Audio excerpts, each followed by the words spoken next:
So, hello, Dr. Irene, and also whoever that is actually watching this, hello. And basically, this is going to be an analysis of an online game called Flight to Freedom by Mission US on the racial and ethnicity based digital divide that I have found. So, let's move on to an introduction. So, basically, how is this game developed? First of all, it is introduced by Mission US, as I mentioned. Mission US is basically an award-winning educational media project that actually focuses on teaching the youngsters, the younger generations these days, on the various transformational moments from the US history, teaching them on how to contribute to a better country in the future and right now. And this game is actually developed by a team of great historians that have been studying on the slavery system of the United States back then. And this game is developed to actually conduct history lessons for middle grade students in the schools of the United States and to raise awareness for the people, not just the students, on a lot of things, a lot of concepts and a lot of elements in this game that you will be seeing in just a bit. And so what they encourage is they encourage a lot of perspective taking through this game. It could be ranging from good perspective to debatable perspective from the students.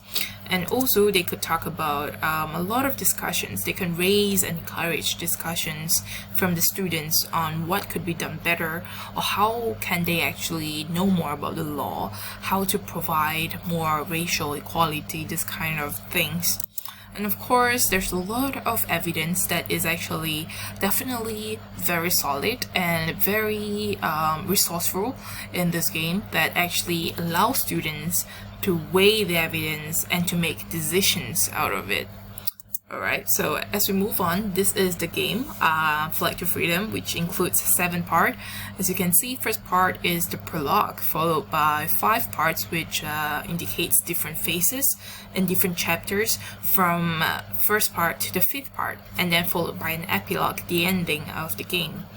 And here are some screenshots of the game, which actually is very visually attracting and very fascinating as well as you play the game further and further. And so what is this game truly about? What is the setting? Basically, this game is set in the 1848, the antebellum era, which it takes place in the state of Kentucky and the free border of Ohio, which the slave-holding border state during that time is actually in the Kentucky, which they care more about holding slave in, and Ohio is actually focused on much more free human rights, but it's not truly free because it's still the United States at that point, which conducts a lot of slavery system all around the place. And so the main character of the game that the player will be playing, that I played, is Lucy King, which Lucy is actually a 14-year-old girl that is enslaved on a Kentucky plantation, which seeks its path to freedom, also at the same time saving families and saving friends from the slavery system, trying to seek help to pass some law or things that can help slaves during back then in the era. And of course, this game also highlights the concepts and truth of the cruelty of slavery, involving a lot of different things that can come from abusing slaves to raping to stealing, or just blaming the slaves, hitting them, beating them, which is disturbing in some way.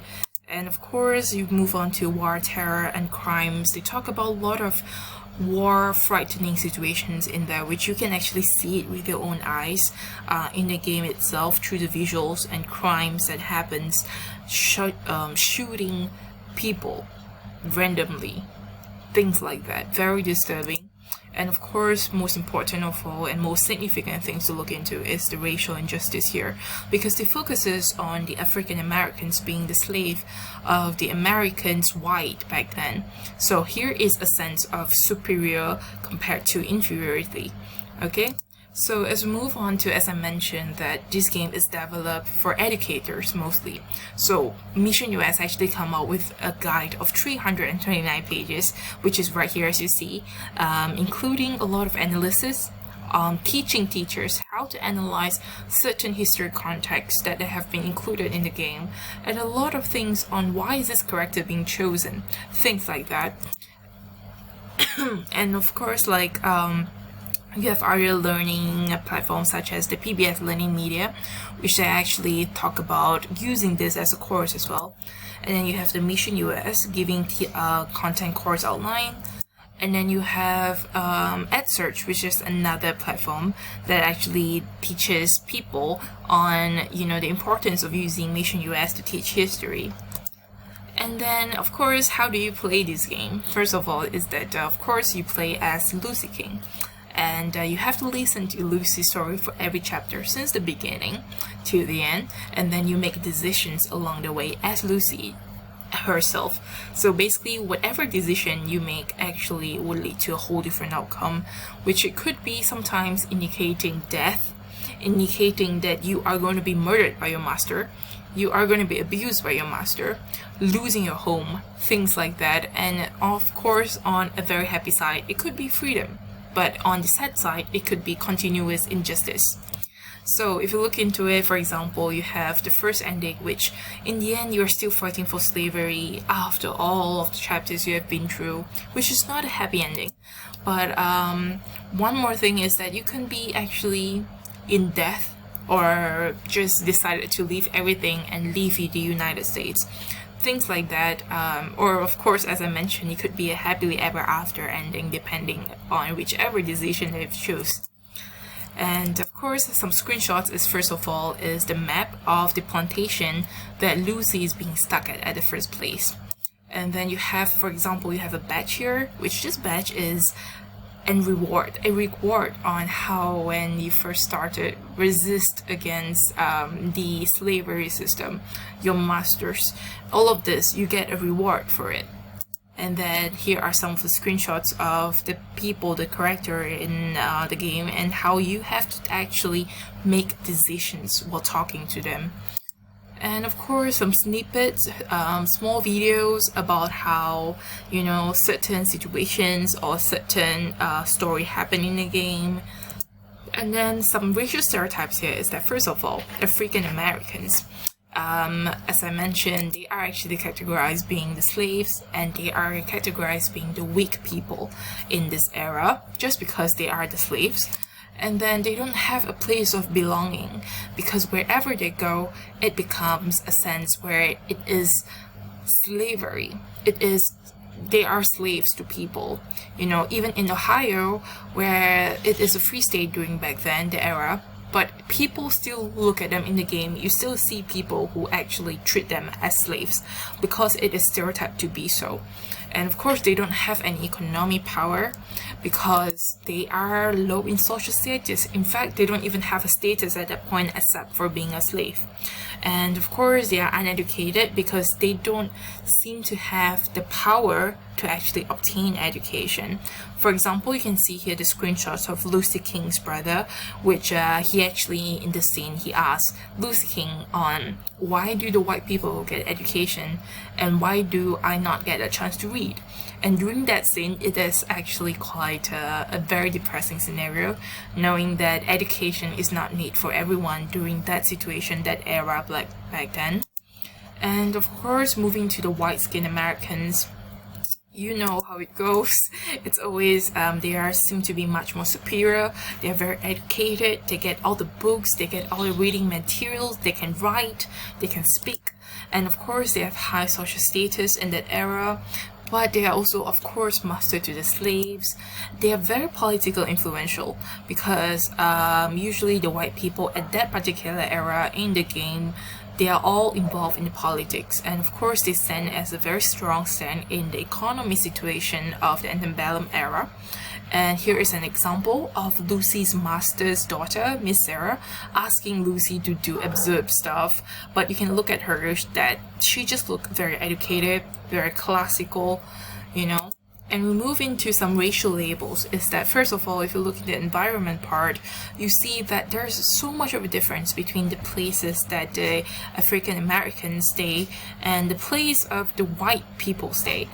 And during that situation in Kentucky, the slave-holding border state, you can see they actually stay in small huts, the slave, while the masters actually stay in the really big houses, the luxurious houses. And of course, in the game, you will see that Lucy, as a slave, as the American African here, she's always lack of resources because she don't have money. So it's very hard for her to actually get food, transportation, not even weapons. But however, in the game, we can see the white people are always equipped with enough food, enough transportation, and enough like weapons and everything that you can think of. And of course, some physical attributes here is that you can look at the African Americans. Of course, they are made to be dark skinned, which is the beauty of dark skin. And but however, their clothes during that era, you can see they actually make them wear torn clothes, or you can see patches on the clothes, which you know that it is torn and it is being reused and reused all over again. However, for the white-skinned Americans, you can see that they are dressed very smartly, very classical look. They can actually carry weapons with them all the time. So there is a very significant difference when you compare this true racial digital divide in this game. And of course, the language used is that the African Americans, the slang used is actually very a hint of African slang, because they come from Africa. But of course, they are the Americans back then, and of course, the tone and accent is actually very nurturing. However, there is a sense of sadness and anger because they're always trying to escape slavery, but they met a lot of obstacles in between, and their context is always about freedom, dignity, pride, family, friends. However, for the white-skinned Americans, they always talk in a very arrogant high pitch, even in the game itself. And of course, their tone and accent are always very prideful, very stern, and their context is always about power. Slavery trading, how much are you willing to trade for one slave? What I want my slave to do. Weapons, guns, rules, power, status. And sometimes even in this game, it's very disturbing to see humor that they actually say in regard to the slave trading, to what you can make the slave do, things like that. And then of course you have ability and inability of different racial digital divide here. As African Americans, they are stereotyped to be surviving greatly in the nature, in the forest, in harsh conditions, which I believe that this stereotype actually exists until now.